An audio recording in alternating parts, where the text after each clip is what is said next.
you can all see my screen, and I will be continuing our lesson from Unit 1.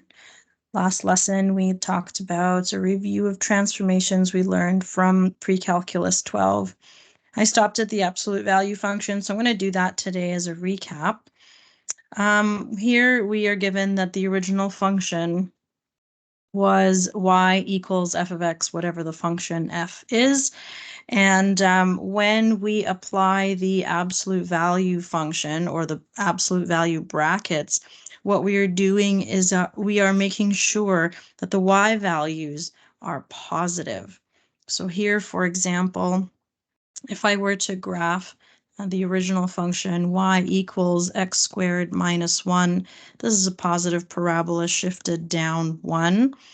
So 1, 1, 1, 2, 4. So this is what my y value function is. However, when I apply the absolute value around that function, my new y function is taking anything that is below the x-axis and flipping it up. So I would have this as my new function. Also, we can do this with any kind of function, of course. Let's look at the function y equals cosine x. And let's say that we have 1 is up here, pi by 2, pi, 3 pi by 2, and 2 pi, and so on. And so if I were to graph my original function, cosine starts at 1, goes to the middle, down to the bottom, back up to the middle, and then up to the top. And of course, we can do that backward. I'm just going to make my dot here. Okay, so to the middle, to the bottom, to the middle, to the top.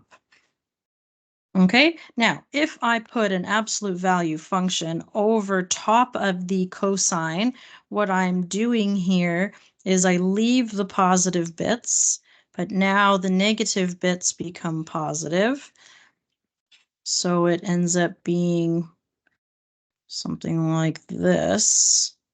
However, the additional thing I've done here is added a negative to that. So a negative means I'm reflecting it over the x-axis. So my final picture actually looks like the upside down waves in black. Like that. Now, if the absolute value function was over top of the negative, then my green line would be correct. But because the absolute value function is just on the cosine and then we apply the negative, that means this whole function is represented by the black line that I've drawn. So it is possible to reflect after taking the absolute value. It's just important to make sure that you're doing things in the right order. So today's focus is going to be using a graphing calculator to help us graph things that would normally be really tricky to do by hand.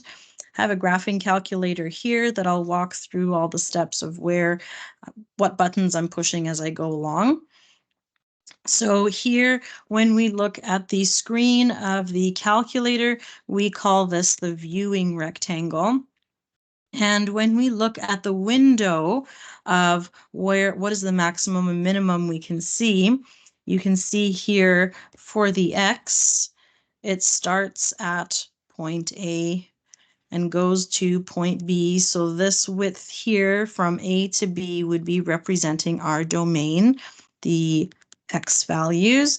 And similarly, from C to D, that represents our range. And we are able to change the viewing window. Essentially, we can zoom in, we can zoom out.